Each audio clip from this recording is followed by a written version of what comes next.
Bien, siguiendo hablando de ventilación táctica, será importante, además de saber qué es lo que debemos de ventilar, cómo se va a comportar esos humos y esos gases calientes.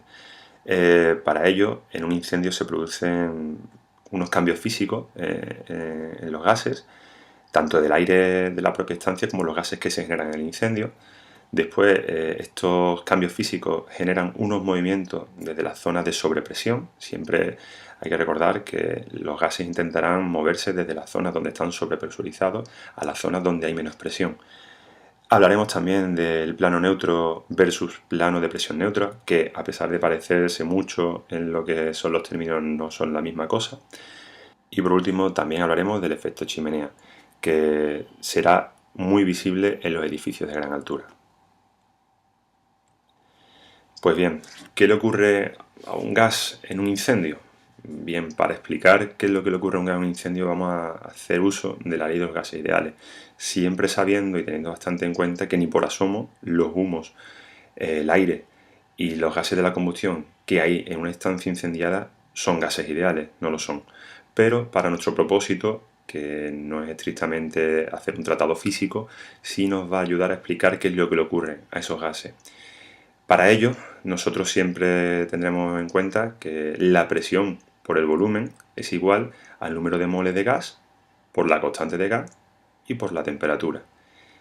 En nuestro caso, el número de moles de gas y la constante de gas siempre serán constantes, con lo cual se nos queda una fórmula bastante reducida y muy fácil de aprender, en la que se nos queda que la presión por volumen es igual a la temperatura.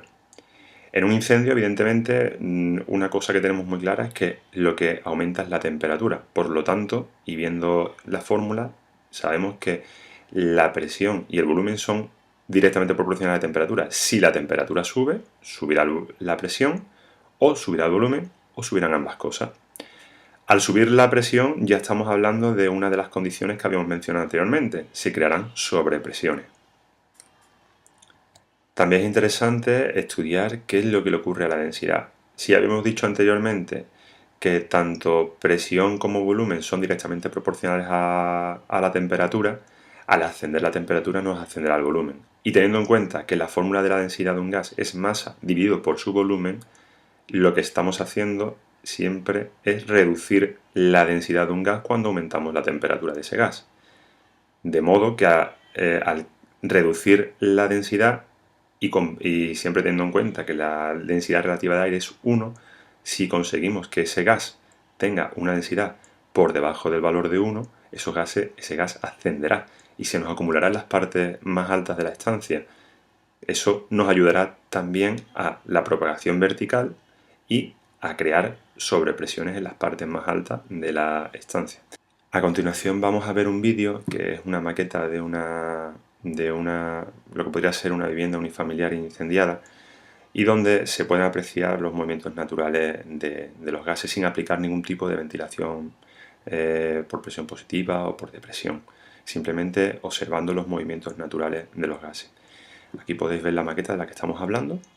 Se ve que hay unas pocas habitaciones inundadas de humo, en las cuales hay una sobrepresión, es decir, hay más presión en esas habitaciones que en las otras que no están inundadas por gas.